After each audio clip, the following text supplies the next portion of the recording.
Hello, star education channel में आप सभी का हार्दिक स्वागत। अभी हम सेकंड वीडियो बनाने जा रहे हैं।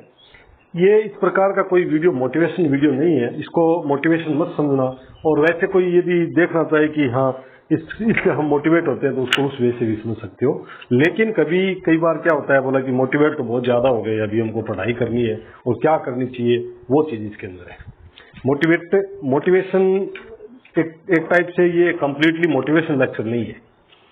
इस लेक्चर के अंदर एक मार्गदर्शन किया गया कि कहां से कैसे पढ़ाई करें और किस बुक से पढ़ाई करें, और इसका एक रास्ता दिखाया गया। देखिए, आज का मेरा अभी का जो टॉपिक है वो टॉपिक की क्या पढ़े और कैसे पढ़े। जो कॉम्पिटिटिव की तैयारी करते हैं उनको क्या पढ़ना चाहिए, कैसे पढ़ना चाहिए। कई लोग क्या है कि गांव दूर दराज में बैठे रहते हैं, उन लोगों को बेचारों को पता नहीं होता, बच्चों को पता नहीं होता कि हमको क्या पढ़ना चाहिए। फिर बार मार्केट में जाते हैं, फिर ये गाइडें बुकें दुनिया भर की बहुत मोटी मोटी 1000 500 300 400 पेजें की गाइड होती है, उनको देख के वो फिर अपने आप को डिमोरलाइज कर लेता है कि ये तो नहीं पढ़ा जाएगा, ये पढ़ाई तो नहीं होगी। ऐसा नहीं है, इतना कठिन नहीं है। जो आप लक्ष्य निर्धारित कर रहे हो वो इतना, उसको प्राप्त करना इतना कठिन नहीं है। बस पैसेंस सबसे बड़ी चीज है, पैसेंस बनाए रखना और किसी से नहीं डरना नहीं कि बहुत ज्यादा 25 लाख 30 लाख फॉर्म है, अभी उनके बीच में मेरा क्या होगा, मैं इनके साथ स्ट्रगल नहीं कर सकता, ये लोग पता नहीं कहाँ पहुंचे हुए। कुछ नहीं पहुंचे हुए, तुम सब बराबर हो। और जो थोड़ा सा एडी को उठा के ऊपर से पकड़ लेता है वो सक्सेस हो जाता है, बाकी सभी का लेवल है एक समान होता है। पढ़ने वालों बच्चों की बात कर रहा हूं मैं, जो फॉर्मों की संख्या बढ़ाने वाले बच्चों की बात नहीं कर रहा। आज का हमारा टॉपिक रहेगा जैसे क्या पढ़ें। सबसे पहले बात है हम क्या पढ़ें। कोई भी कॉम्पिटेटिव राजस्थान सरकार के प्रिपरेशन में मैं पढ़ाऊंगा कि राजस्थान में जो भर्तियां निकलती हैं उनके उन सिलेबस को मद्देनजर रखते हुए उनको मैं जितनी भी सारी भर्तियां हैं उनको एकदम केंद्र बिंदु में रखते हुए मैं ये बताना चाहता हूँ कि क्या पढ़ना चाहिए। कोई ज्यादा लंबा वीडियो नहीं है, वीडियो प्रारंभ से अंत तक जरूर देखने का। ये देखने के बाद आपको पता चल जाएगा कि मेरे को क्या पढ़ना चाहिए। रियली में आप इंजॉय करोगे। क्योंकि मैं एक स्टार्टिंग बताऊंगा कि कहां से शुरू करना है पढ़ाई को। जब आपको पता चल जाएगा कहां से शुरू करना है तो आप अपने आप मोटिवेट हो जाओ। वैसे देखा जाए तो एनसीईआरटी हो चाहे आरबीएससी हो, जिनका इनका सिलेबस है, उन सिलेबस में सब में दिया होता है कि बच्चे को कहाँ पढ़ना चाहिए। और हर बार जो शिक्षा नीति नई शिक्षा नीति आती है उनके अंदर उल्लेख रहता है कि कैसा पढ़ना चाहिए। उनका सिलेबस निर्धारित होता है, 6ठी क्लास में सिलेबस क्या होगा, 7वीं में क्या होगा, 8वीं में क्या होगा, एज इट इज ऐसे ऐसे ऊपर चले जाएंगे। जब बीए एमए तक हम जाएंगे तो हमारा सिलेबस क्या होगा, इनका एक स्टेप दिया हुआ होता है। बिना स्टेप बच्चा डिमोरलाइज हो जाएगा, वो पूरी पढ़ाई नहीं कर पाएगा। इसीलिए आप देखते हैं 6th क्लास में पतली सी बुक होती है, उसमें लैंग्वेज भी हार्ड नहीं होती। फिर ऊपर जाते हैं थोड़ा सा फिर और कठिन आता है, फिर ऊपर जाते हैं कठिन आता है। क्योंकि यदि 6th क्लास को ढंग से पढ़ लिया तो 7th क्लास को पढ़ने में कोई दिक्कत नहीं आएगी, यदि 7th को पढ़ लिया तो 8th में कोई दिक्कत नहीं आएगी। इस प्रकार से ऊपर जैसे जैसे जाओगे तो उनको पीछे वाला यदि आपने मजबूत नियम को मजबूत कर लिया है तो आपको कॉम्पिटिटिव एग्जाम देने में किसी भी प्रकार की परेशानी का सामना नहीं करना पड़ेगा। आजकल का दौर क्या है, छोटे से मैं बता देना चाहूँ कि आजकल गाइड लेके आते हैं, गाइडों के अंदर इतने इतने फैक्ट दिए रहते हैं, दुनिया भर के फैक्ट रटते रहो। उनमें से मैं 10-15% की तो गारंटी नहीं लेता, लेकिन अधिकांश लोगों की याद नहीं होता। सभी का माइंड एक प्रकार का ही होता है और किसको कितना याद रहता है वो तो सबको पता है। बिना कॉन्सेप्ट क्लियर किए हुए आपको कुछ समझ में आने वाला है नहीं। यदि आ जाएगा तो समय पर भूल जाओगे, और यदि समय पर भूलोगे भी नहीं तो क्वेश्चन का प्रकार भी ऐसा दे दिया जाएगा जिसमें आपको कॉन्सेप्ट क्लियर करना बहुत जरूरी हो जाता है। इसलिए मैं बताना चाहूंगा कि किस प्रकार से पढ़ाई करना है। देखो, नंबर 1 आज मैं टॉपिक पे आता हूं कि क्या पढ़े। सबसे पहले आपको क्या पढ़ना है। जब भी पढ़ाई शुरू कर रहे हो या जिसने कर दिया, या बहुत सारे लोगों ने एग्जाम भी दे दिए, बहुत सारे एग्जाम दे चुके, हो सकता है वो सही रास्ते पर चल रहे हैं। यदि उनको सफलता एकदम नजदीक जा रहे हैं तो उनको कंटिन्यू रखिए, उनको डिस्टर्ब होने की जरूरत नहीं है। और कुछ लोग ऐसे हैं जो कि डिमोरलाइज हो रहे हैं एग्जाम देने के बाद, वो पता चल रहा है कि मेरा नेगेटिव मार्किंग में बहुत ज्यादा चला गया। तो ऐसे लोगों के लिए मैं आपको मार्गदर्शन करना चाहूंगा कि करना क्या है आपको। देखिए, सबसे पहले आप बिना किसी गाइड, मैं सिर्फ आरबीएससी और एनसीईआरटी पे चलूंगा और आरबीएससी एनसीईआरटी के बारे में बताने वाला हूं। देखो, कॉम्पिटिटिव एग्जाम जो राजस्थान सरकार द्वारा जो भर्तियां निकलती हैं उनका एग्जाम देते हो तो आपको सबसे पहले 6th क्लास की बुक उठा के देख लीजिए। यदि आपको अच्छे से 6th क्लास की बुक समझ में आ रही है और उसके अंदर जो दिए हुए फैक्ट या कॉन्सेप्ट यदि आपको क्लियर हो रहे हैं तो आप आगे तक जाओगे, आप सफलता जरूर प्राप्त करेंगे, लेकिन उसको आप आसानी से समझ में भी आ जाएगा। 6th क्लास की बुक पढ़िए, 5-6 बुक पतली पतली बुक है, उनमें ज्यादा कोई लंबा चौड़ा है नहीं, उनको पढ़िए 2 दिन 3 दिन 5 दिन 10 दिन के अंदर आप कवर कर सकते हो उन बुकों को। लेकिन याद रखना, फैक्ट याद रखना है, कॉन्सेप्ट याद रखना है, हार्ड एंड टफ कॉन्सेप्ट नहीं है। 6th क्लास से शुरू कीजिए, 6th 7th 8th 9th 10th तक की सारी बुक पढ़नी है। उनके अंदर जो मैथ दिया हुआ है वो भी पढ़ना है और विज्ञान दिया हुआ है वो पढ़ना है। जहां पे टॉपिक में लिखा आता है कि सामान्य विज्ञान, वो वहीं से आता है और कहीं से नहीं आता। 6th मतलब अप टू 10th तक की जो विज्ञान है वहीं तक आता है। आपको जनरल नॉलेज विज्ञान का होना बहुत जरूरी है और वो जनरल नॉलेज उसी बुकों में मिलता है। आरबीएससी की बुक से यदि नहीं कंप्लीट नहीं हो रहा है तो एनसीईआरटी की बुक निकाल लीजिए। एनसीईआरटी की बुक में बहुत अच्छा सा दे रखा है, उसको डीपली पढ़िए ना, उनको एक एक लाइन को पढ़िए, आपको नए नए शब्द भी मिलेंगे और नए नए नॉलेज आपको सीखने को मिलेगा। इसलिए किसी भी प्रकार से यदि पढ़ाई शुरू करनी है तो आरबीएससी और एनसीईआरटी की बुक से स्टार्ट कीजिए। 6, 7, 8, 9, 10th तक की तो कंप्लीटली आपको करना ही है, उनमें किसी भी प्रकार की रियायत या छूट पॉसिबल है नहीं, उनको सबको पढ़ना है। लेकिन अब रही बात 11वीं और 12वीं की बुक का बहुत ही महत्वपूर्ण रोल अदा करती है। जैसे यदि कोई 2nd ग्रेड, 1st ग्रेड और 3rd ग्रेड या कोई जो रीट या पटवार, रीट इनकी टीचर्स की तो तैयारी करते हैं, जो अध्यापक बनने की तैयारियां कर रहे हैं, उन बच्चों के लिए एक अलग है, उनका एक सब्जेक्ट बन जाता है। +2 के 10th के बाद 11th और 12th का जो सब्जेक्ट है उसका क्या सब्जेक्ट है जी, उसने साइंस से किया है, 11वीं और 12वीं और बीएससी किया है तो उसका ऑब्वियसली उसको उसी क्षेत्र में जाना चाहिए और उसी से संबंधित पढ़ाई करनी चाहिए। तो एनसीईआरटी और आरबीएससी 11वीं और 12वीं किताब को फिजिक्स, केमिस्ट्री, बायो तीनों को पढ़ लीजिए। यदि आपको ये इस पे भरोसा नहीं है तो मैं आपसे एक प्रश्न पूछना चाहता हूं कि आप 11वीं और 12वीं की बुक्स में से कुछ भी आपको पूछ लो, क्या आपको याद है? निश्चित रूप से आपको याद नहीं मिलेगा। आप इधर उधर से हाथ पैर मार रहे हो। दुनिया भर का एमए और बीए लेवल का, जहाँ पे +2 लेवल की सिलेबस निर्धारित होता है, वो फिर एमए लेवल का पढ़ने लग जाता है, +2 वाला पेंडिंग रह जाता है। मैंने खुद देखा है, उन बुक के अंदर लिखा हुआ मैंने खुद देखा है कि वो मेरे को पता नहीं था। 9वीं 10वीं के बुक के अंदर जो चीज लिखी हुई है वो मैंने नहीं पढ़ी, लेकिन मैंने आलतू फालतू के इधर उधर के नोट्स और ये पढ़े तो मैं ऊपर मेरे सिलेबस के दायरे से बाहर से पढ़ लिया। लेकिन जब बुक को उठा के देखा तो उसके अंदर कुछ और मिला। मैं एक आपको विश्वास दिलाना चाहता हूँ, एक बार आप 12वीं तक की बुक, अपने सिलेबस से संबंधित बुक को एकदम कंठस्थ कर लीजिए, निश्चित रूप से सफलता मिलेगी। और उसी में से आता है एनसीईआरटी, अधीनस्थ बोर्ड हो चाहे आरपीएससी हो, ऑथेंटिकेटेड क्वेश्चन, ऑथेंटिकेटेड बुक्स होती हैं या किसी भी प्रकार की वेबसाइट होती है, उधर से क्वेश्चन बनाए जाते हैं और उधर से दिए जाते हैं, क्योंकि इधर उधर के किसी के नोट्स से कभी नहीं दिया जाता, वो उधर से ही देते हैं। तो आरबीएससी एनसीईआरटी की जितनी भी बुक है उनको पढ़िए। अभी सबसे पहले मैं बता देना चाहूँ कि टीचर्स की तैयारी कर रहे हैं, उनका तो स्पेसिफिक सब्जेक्ट होता है, उनको सब्जेक्ट के बारे में नॉलेज होना चाहिए। उसके बाद जो जनरल पढ़ाई करनी है, जैसे अभी मैं एक एक विषय पे आऊंगा, इतिहास पे आऊंगा, फिर ज्योग्राफी पे आऊंगा, फिर पॉलिटी पे आऊंगा, फिर इकोनॉमी पे, फिर साइंस पे, फिर मैथ, फिर नीति शास्त्र एंड लोक प्रशासन, इस प्रकार से अलग अलग बताऊंगा किस सब्जेक्ट में कहां से पढ़ाई करनी है। देखिए, नंबर 1 इतिहास।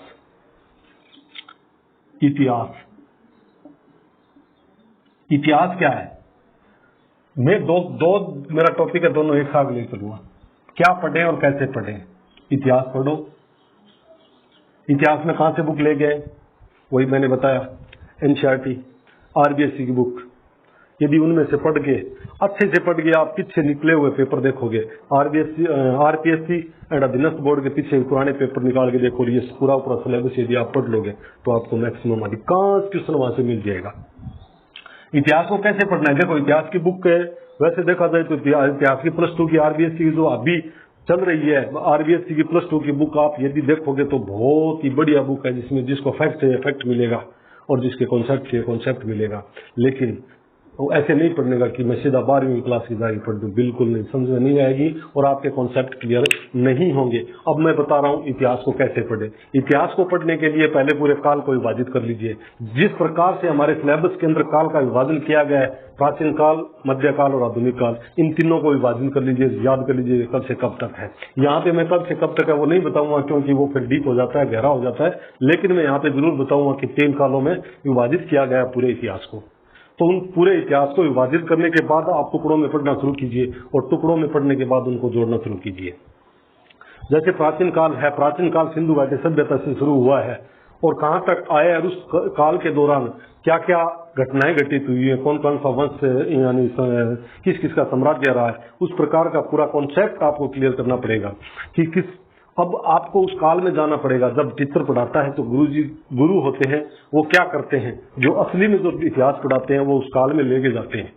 गुरु का यही गुण होता है कि वो असली में यदि इतिहास पढ़ाएंगे तो उस काल में लेके जाएंगे और उस काल में आपको जीना सिखाएंगे। जीने के बाद कुछ कंडीशंस पढ़ाएंगे कि ऐसा ऐसा वातावरण था, ऐसा ऐसा राजनीतिक वातावरण था और इस प्रकार का ये जो बाकी का जो वास्तुकला क्या कैसी थी वो सब पूरा पढ़ाया जाएगा। इसमें किस प्रकार की सरकारें थी, राजतंत्रात्मक थी या लोकतंत्रात्मक थी, यदि इस प्रकार से राजतंत्रात्मक थी और अत्याचार बढ़ रहे थे या फिर किसी भी प्रकार का बहुत बड़ा अनुशासित प्रदेश हुआ करते थे, तो उस वातावरण में वो टीचर आपको लेके जाएंगे और वैसा फील करवाएंगे और उसके बाद पढ़ना शुरू करोगे ना तो आपको ऑटोमेटिक समझ में आने लग जाएगा कि इस प्रकार की यदि परिस्थिति उत्पन्न हो गई तो हमको किस प्रकार के रिएक्शन करना है और इस प्रकार की परिस्थिति जब उत्पन्न हो गई हमको किस प्रकार से इन दुश्मनों से लड़ना है और दोस्तों के साथ कैसे हमको संबंध स्थापित करके रखने।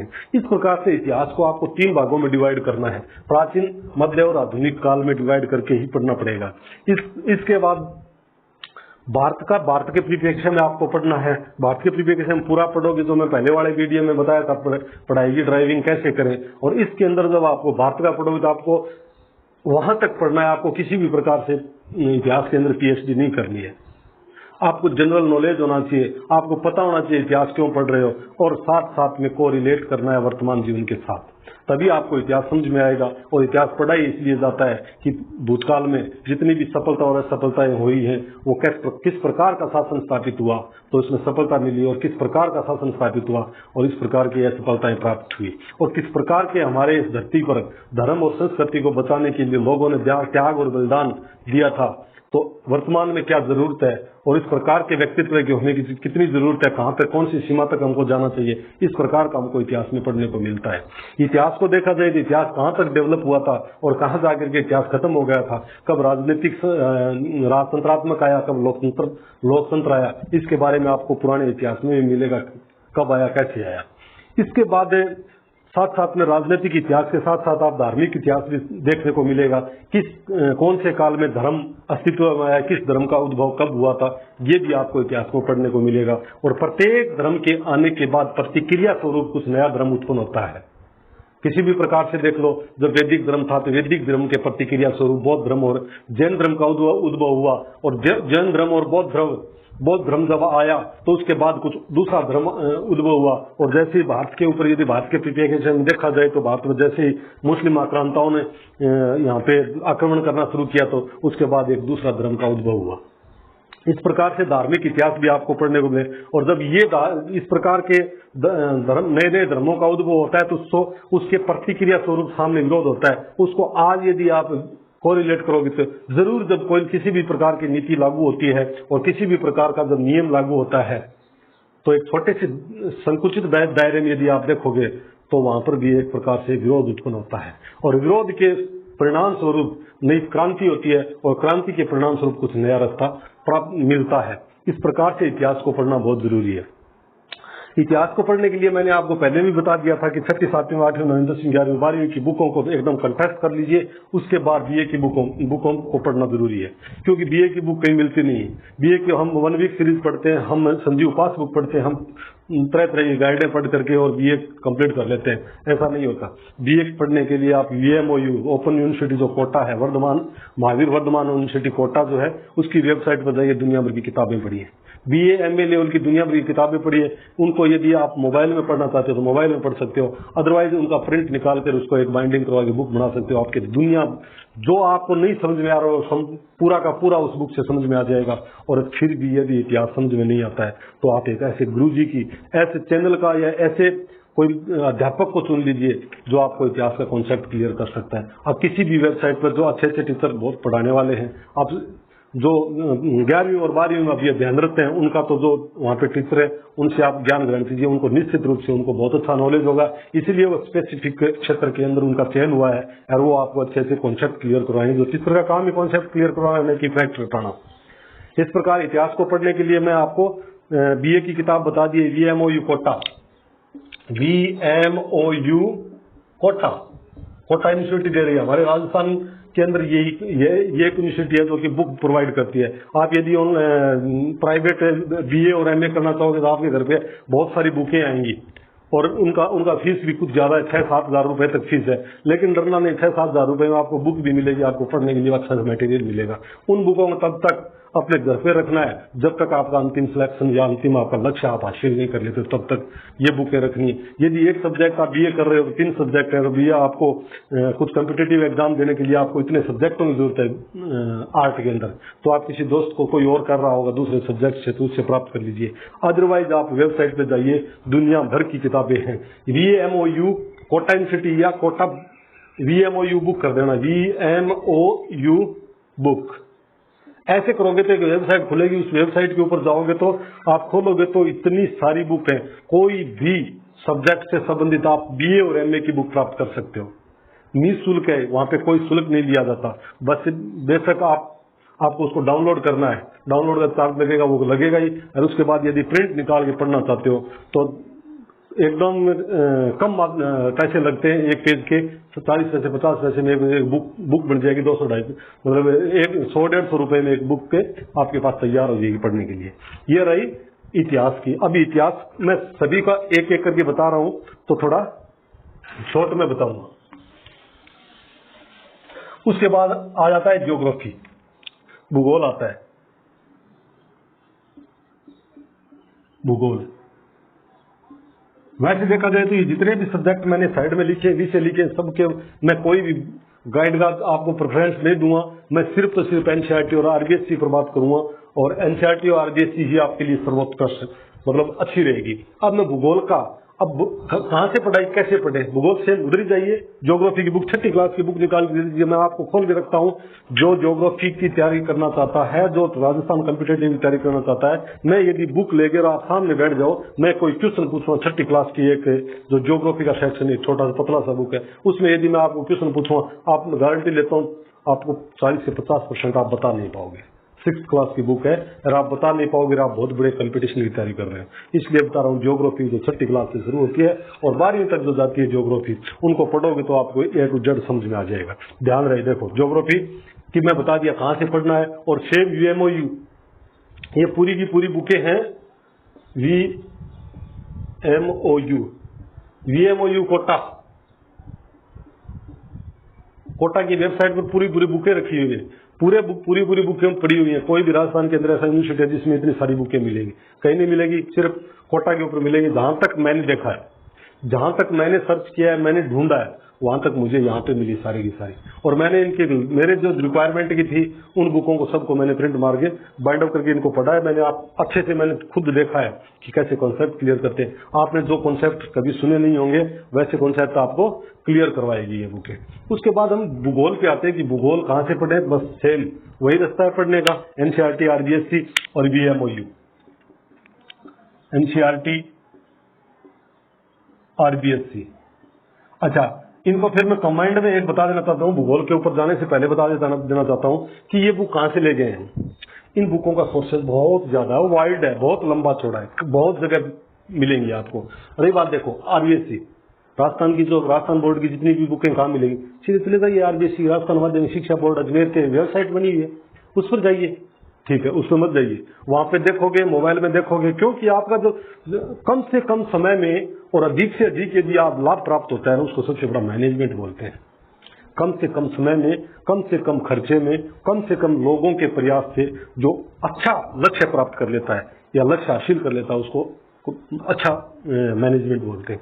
तो आप राजस्थान आरबीएससी की बुक यदि लेना चाहते हो तो आपके नजदीक में कोई भी स्कूल है ना, +2 का 12वीं क्लास का स्कूल है, उस स्कूल में जाइए। उस स्कूल के अंदर उस स्कूल के अंदर जो लाइब्रेरी है, उस लाइब्रेरी के अंदर पुरानी बुकों का ढेर लगा हुआ, आपको कोई मना नहीं करेगा, कोई भी मना नहीं करेगा।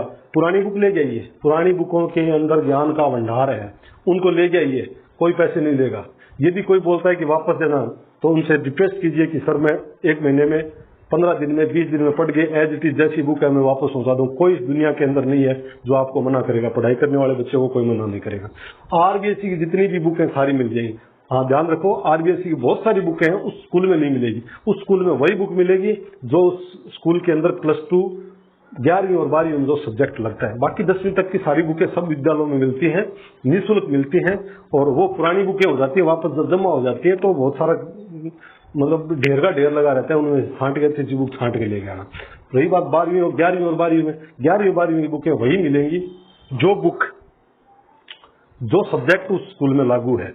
लेकिन दूसरी जगह चले जाइए, जहां पे दूसरा सब्जेक्ट लागू है, उधर चले जाइए। लेकिन ध्यान रहे कि दर्शन शास्त्र, एक तो दर्शन शास्त्र है और कुछ कुछ सब्जेक्ट इसके अंदर हैं, 1-2 ही सब्जेक्ट हैं जो आपको नहीं मिलेंगे।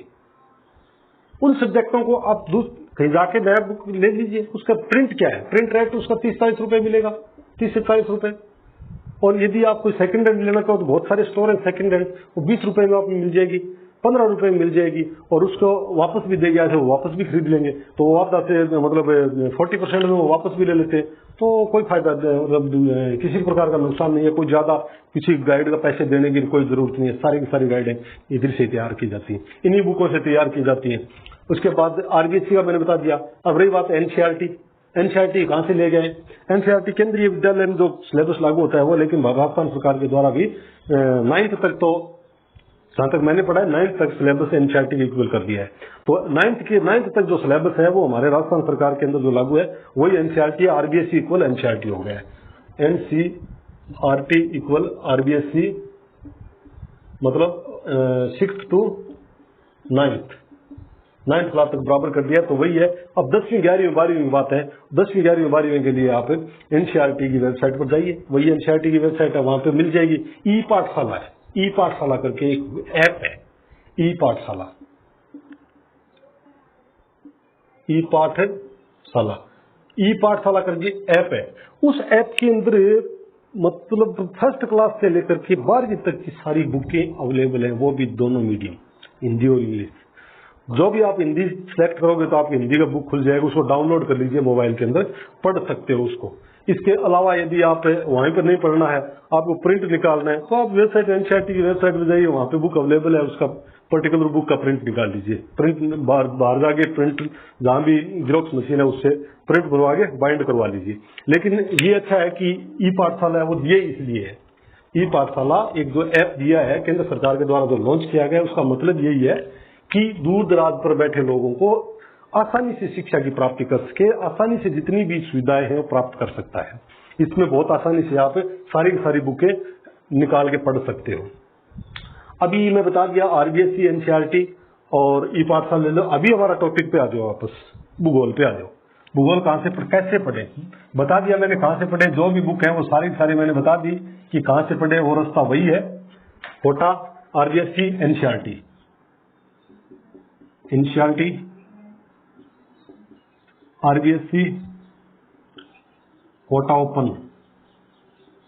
इन 3 के अलावा ज्यादा पढ़ने की जरूरत नहीं है, लेकिन ध्यान रहेगा अच्छे से पढ़ना है, तभी होगा इसका कवर। यदि बीच में आपके कॉन्सेप्ट क्लियर नहीं है, आपके फैक्ट भी याद नहीं है, तो फिर किसी भी प्रकार का हानि उठानी पड़ सकती है। उसके बाद ज्योग्राफी पे आ जाओ। ज्योग्राफी को कैसे पढ़े? देखिए, ज्योग्राफी को पढ़ने के लिए आपको पृथ्वी की उत्पत्ति कैसे हुई वहां से शुरू करना पड़ेगा। जहां से पृथ्वी की उत्पत्ति हुई, बिग बैंग के सिद्धांत में जो पृथ्वी की उत्पत्ति हुई थी, वहां से आपको पढ़ना पड़ेगा। उसके बाद इससे ये धरती जो बनी थी वो कैसे ठंडी हुई, कैसे भूप्रकृति का निर्माण हुआ और कैसे महासागर और महाद्वीपों का निर्माण हुआ। पहले एक ही था और उसके बाद एक महासागर था और एक ही महाद्वीप था। उसके बाद उसका विखंडन हुआ। कब हुआ? कालक्रम पूरा याद करना पड़ेगा, कब हुआ और कैसे हुआ। वहां से आप यदि ज्योग्राफी पढ़ना शुरू कर दोगे तो मैं 90% गारंटी लेता हूं आपको ज्योग्राफी समझ में आएगी और आपको मजा भी आएगा।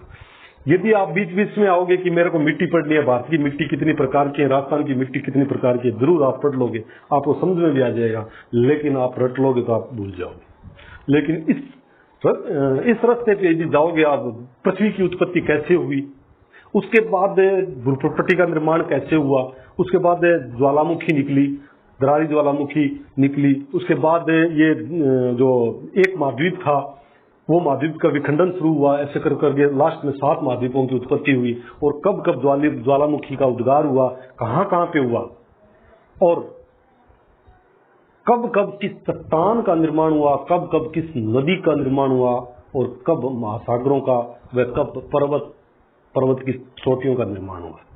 ये सारे के सारे यदि आप शुरू से सीक्वेंस से पढ़ना शुरू करोगे तो और लास्ट तक पढ़ोगे तो आपको ऐसे पढ़ने की जरूरत नहीं पड़ेगी कि कौन सी मिट्टी कहां पे पाई जाती है। आप ऐसे सोच के पूरी ज्योग्राफी को पीछे से याद करके बता सकते हो कि कौन से क्षेत्र के अंदर जलोढ़ मिट्टी है तो कौन से क्षेत्र के अंदर लाल मिट्टी है, कौन से क्षेत्र के अंदर भारत में सबसे ज्यादा काली मिट्टी है, क्योंकि आपने पढ़ रखा है कि वो कैसे उत्पत्ति हुई उनकी। इस प्रकार ज्योग्राफी को पढ़ने से कुछ मजा आएगा। और आप ज्योग्राफी के अंदर तो बहुत ज्यादा टॉपिक रहते हैं। ज्योग्राफी के अंदर जलवायु भी रहती है तो ज्योग्राफी में मृदा भी रहती है और ज्योग्राफी के अंदर नदियां भी रहती है तो ज्योग्राफी में पहाड़ भी रहता है। तो इनकी उत्पत्ति कैसे हुई, यदि आप सीक्वेंस से पढ़ोगे इस चीज का उत्पत्ति कैसे हुई तो आपको जरूर समझ में आएगा। मैं एक एग्जाम्पल देके दिखा देता हूँ कि गोंडवाना लैंड आकर के और उप यूरेशिया से जब टकराया था तो आपस में दोनों का अभिसरण हुआ था। अभिसरण होने के बाद उसके बीच में जो तैतीस सागर था उसमें उसके ऊपर जो तलथक आगे जमे थे और धीरे धीरे करके ये दोनों के दोनों जो प्लेट है आपस में, ये जो गोंडवाना लैंड है वो नीचे दब गई और ये यूरेशिया वाली ऊपर आ गई। तो धीरे धीरे मोड़कर उस तलथक से वलन पड़ा, वलन से इस हिमालय की उत्पत्ति हुई और बीच में बहुत बड़ा घाटी का निर्माण हुआ था। बता देता हूँ आपको, वैसे तो आपको पता भी होगा कि जो उत्तर प्रदेश, बिहार और पश्चिम बंगाल का जो जहाँ पे यमुना और ये जो गंगा नदी बहती है वहाँ पे 2000 मीटर गहराई है, जहाँ पे जलोढ़ मिट्टी पाई जाती है 2000 मीटर तक पाई जाती है। इससे आप अनुमान लगा सकते हो कि इस धरती का, इस भारत की भूमि का, इस भारतीय प्रायद्वीप का कैसे निर्माण हुआ था। और वो और आगे यदि पढ़ेंगे तो बहुत डीप में जाना पड़ेगा, लेकिन इधर इस टॉपिक को मैं कवर नहीं कर सकता। इसलिए मैं ज्योग्राफी की जिस दिन क्लास लूंगा उस दिन मैं ज्योग्राफी को आपको डीप से समझाऊंगा और उन वीडियो में आपको जरूर समझ में आ जाएगा। मैं एक एक छोटा छोटा टॉपिक लूंगा, आधा घंटा से लेकर 45 मिनट तक का मेरा वीडियो रहेगा और आप लोगों की डिमांड पे मैं वीडियो दूंगा और दूंगा कहाँ से एनसीईआरटी और आरबीएससी के सिलेबस के अनुसार, टॉपिक के अनुसार और चैप्टर के अनुसार मैं पढ़ाना शुरू करूंगा। किस प्रकार से ज्योग्राफी को पढ़ना है वो पूरा का पूरा बताऊंगा। पेशेंस रखना बहुत बड़ी बात है, टाइम टेकन है, लेकिन जो लंबी रेस के जो घोड़े हैं वो निश्चित रूप से सफलता प्राप्त होगी उनको। ज्योग्राफी पढ़ने का मैंने बता दिया। ज्योग्राफी के अंदर संपूर्ण कालखंड को जो समय सारणी है, भूगर्भिक समय सारणी है, कक्षा 11 के एनसीईआरटी की बुक के अंदर ऐसे कैसे प्रिंट है, उसको यदि आप पढ़ोगे, अच्छे से समझोगे तो आपको निश्चित रूप से ज्योग्राफी समझ में आ जाएगी। और बाकी कोई भी टॉपिक यदि आपको समझ में नहीं आता है तो मेरे कमेंट बॉक्स के अंदर नीचे कमेंट्स और टॉपिक बता दीजिए। उस टॉपिक से मैं रिलेटेड 30 मिनट से लेकर 45 मिनट का मैं वीडियो अपलोड कर दूंगा। आगे चलिए, आगे है राजनीति विज्ञान। राजनीति विज्ञान बहुत ही इंपॉर्टेंट सब्जेक्ट है और वर्तमान के युग में तो इसकी बहुत बड़ी प्रासंगिकता है। और राजनीति विज्ञान बहुत सोर्सेज है पढ़ने के लिए।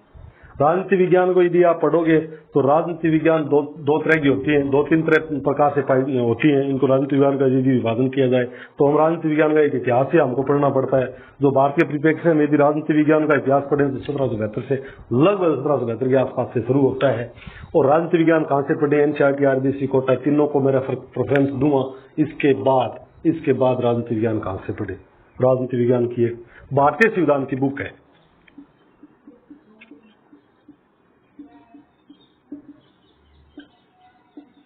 क्या है, एक भारतीय संविधान की बुक आती है।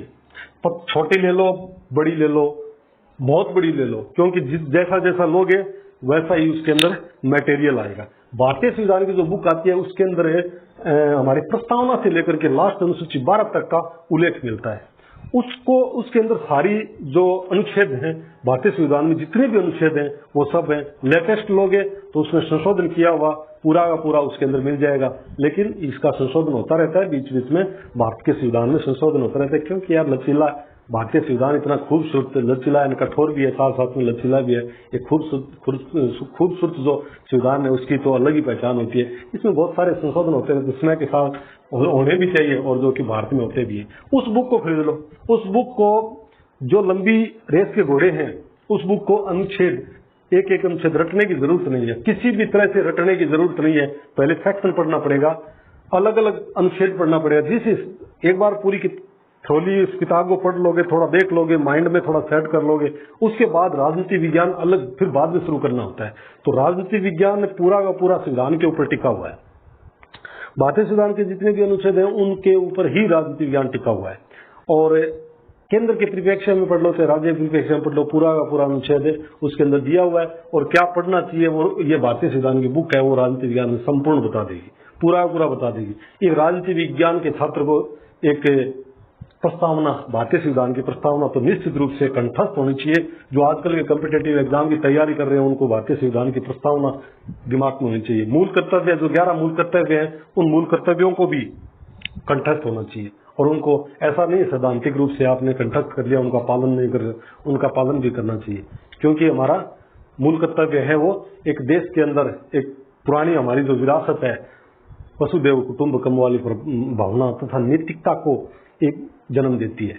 इसलिए मूल कर्तव्यों का अध्ययन करना बहुत जरूरी हो जाता है। उसके बाद मूल अधिकार है, फिर नीति निर्देशक तत्व है। इनको तो इतना अच्छा से याद करना है, इनका एक एक सीरियल, एक एक उसकी धारा आपको समझ में आनी चाहिए। जो कि मैंने बुक बता दिया, उन बुकों में आप पढ़ के देख लीजिए, उनमें सब कुछ मिल जाएगा आपको जो टॉपिक से रिलेटेड है। उसके बाद आती है अर्थशास्त्र। नाम देख के डरने की जरूरत नहीं है। अर्थशास्त्र वो अर्थशास्त्र नहीं है।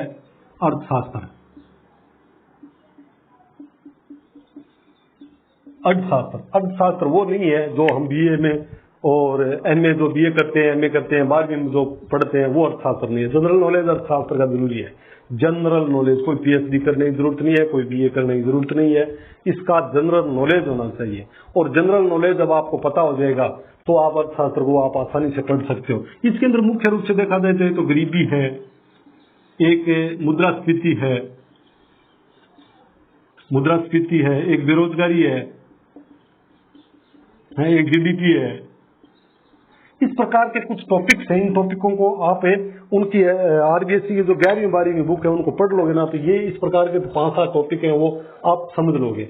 और इनका जो ग्राफ है, कुछ मुद्रास्फीति का ग्राफ है, गरीबी का, इनका बेरोजगारी का कुछ आपस में संबंध है, वो यदि आप पढ़ लोगे तो इनको पढ़ के इनको कंठस्थ कर लो, अपने दिमाग के अंदर पिक्चर बना लो, फिर गो टू आर्थिक सर्वे। उसके बाद अर्थशास्त्र पढ़ने के लिए आपको एक तो केंद्र सरकार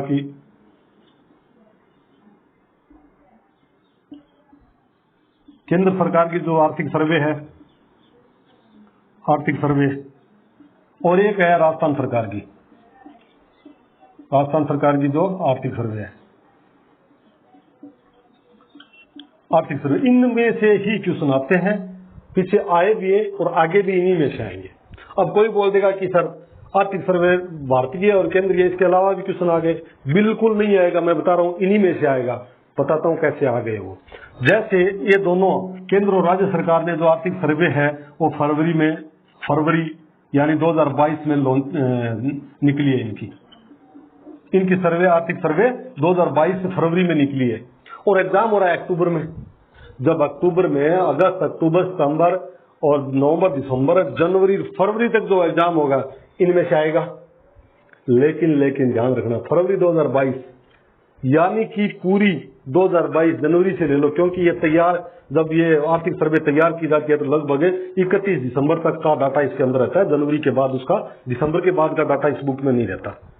इस बुक को पढ़ने के लिए फिर इस बुक के साथ साथ आपको करंट में जो योजनाएं लॉन्च हो रही है उन योजनाओं को पढ़ना बहुत जरूरी है। महत्वपूर्ण उन्हीं में से पढ़ता है क्वेश्चन। इनको पढ़ोगे, इनमें से तो पढ़ता ही पढ़ता है, लेकिन जो तत्काल, जो फरवरी के बाद, जनवरी के बाद जो भी योजनाएं लॉन्च की जा रही हैं, अधिकांश क्वेश्चन उसी में से पढ़ते हैं। वो कहाँ से पढ़े? वो पढ़ने के लिए आपको पर्टिकुलर वेबसाइट पे चले जाइए और आपको न्यूज़पेपर में आपके आ जाएंगी। और जो योजनाएं हैं, जिस प्रकार से गरीबी उन्मूलन के लिए योजना है और किसी भी प्रकार का कृषि क्षेत्र को बढ़ावा देने के लिए योजना है, वो न्यूज़पेपर में आपको समय समय पर मिलती रहेंगी, उनके नोट्स बनाते रहिए।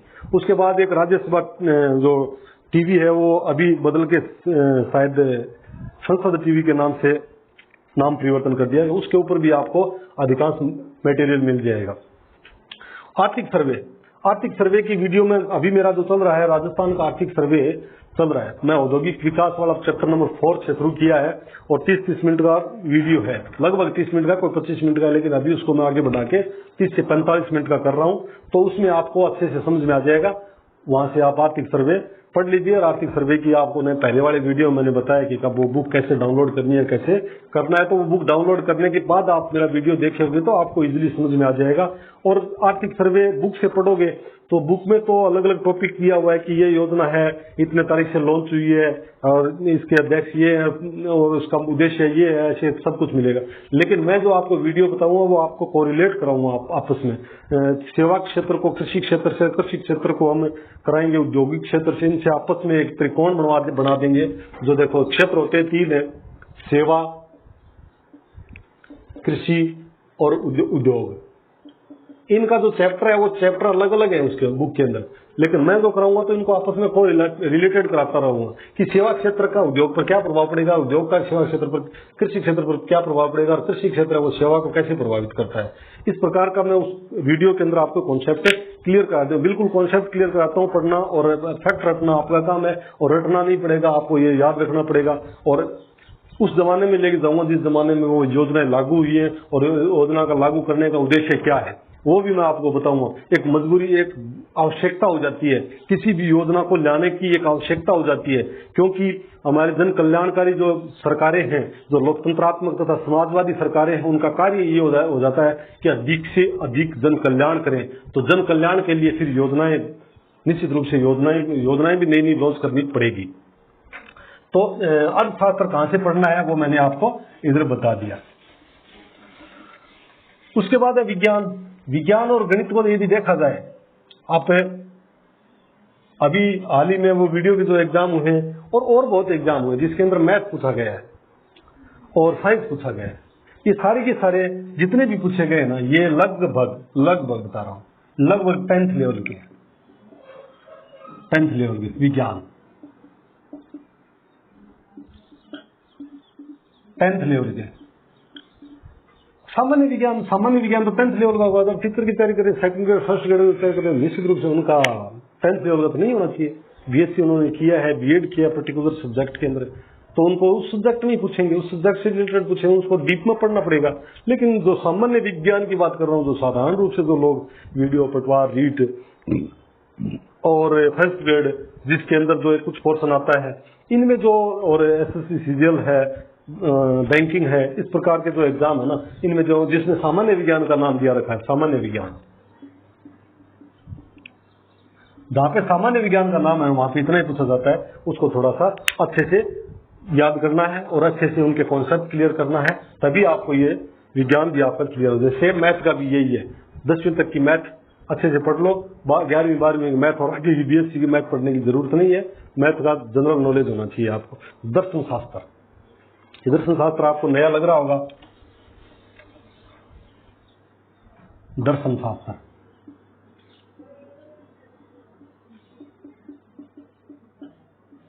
शास्त्र को 11वीं और 12वीं में सब्जेक्ट लगता है। छोटे 2 पतली बुक है, एक है 11वीं की, एक है 12वीं की। उनके अंदर दर्शन शास्त्र के अंदर सिर्फ भारतीय दर्शन और पाश्चात्य दर्शन का उल्लेख किया गया है।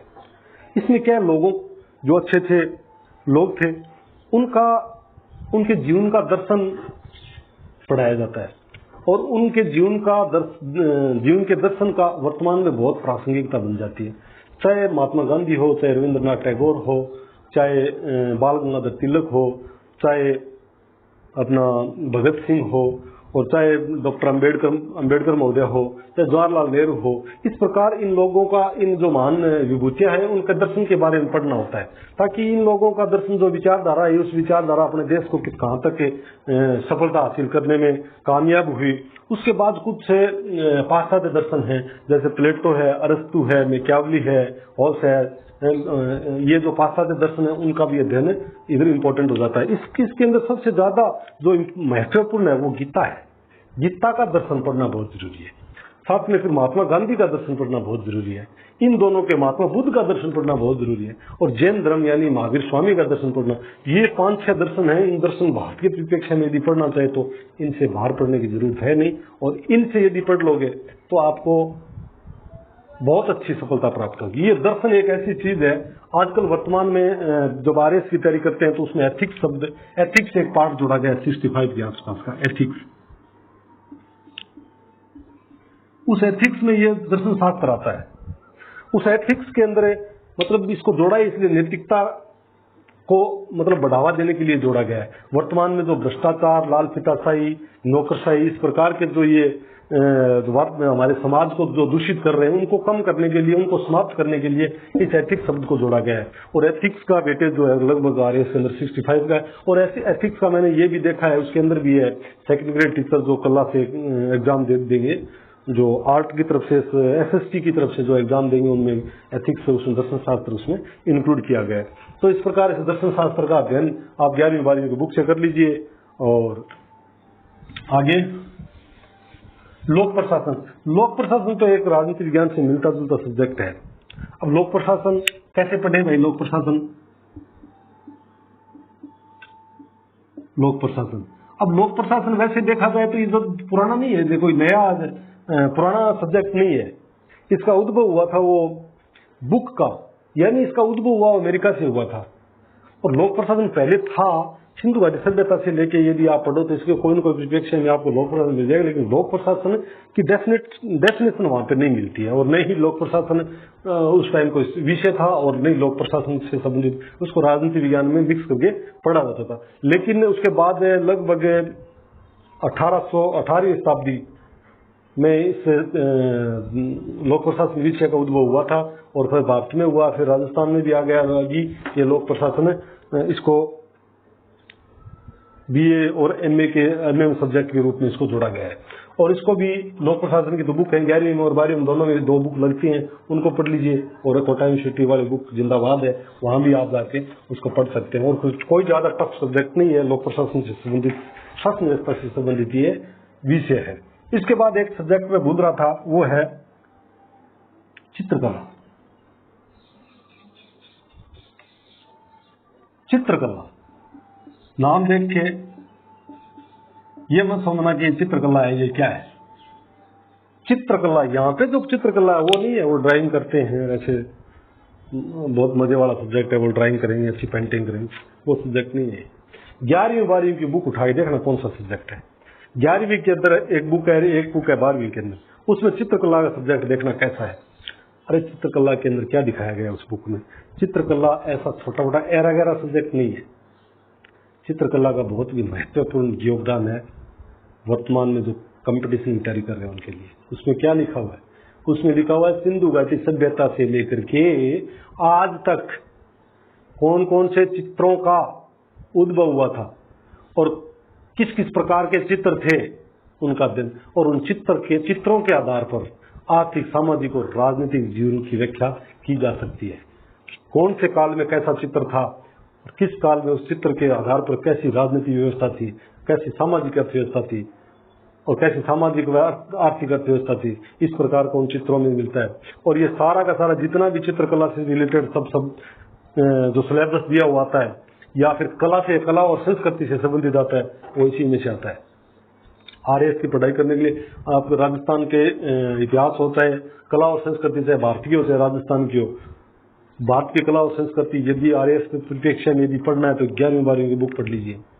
उनके अंदर चित्रकला से संबंधित पूरा कवर हो जाएगा, और आपको कॉन्सेप्ट भी क्लियर होगा, कब कैसा चित्रकला थी और कैसी थी और क्यों थी, वो सारा का सारा वहां पे मिल जाएगा। चित्रकला ऐसे अलग सब्जेक्ट नहीं है। इस प्रकार में सारे के सारे आज आपको बता दिया है कि इन सब्जेक्टों की, इन विषयों की तैयारी करने के लिए आपको कैसे पढ़ें, क्या पढ़ें, ये पूरा कवर कर दिया है। और इसके बाद भी यदि कोई सब्जेक्ट छूट रहा है या किसी को कुछ समझ में नहीं आ रहा है कि मैं ये टॉपिक कहाँ से पढ़ूं, मेरे कमेंट्स बॉक्स में डाल दीजिए कि ये टॉपिक कहाँ है। मैं बता दूंगा आपको कहाँ टॉपिक है, सॉफ्ट कॉपी भेज दूंगा या फिर आपको लोकेशन बता दूंगा। कहीं ज़्यादा खर्चा करने की ज़रूरत नहीं है और कहीं जाने की ज़रूरत नहीं, सिर्फ मोबाइल के अंदर सब कुछ मिल जाएगा। इस प्रकार आज की ये क्लास में यहीं पर विराम देना चाहता हूँ। जय हिंद, जय भारत।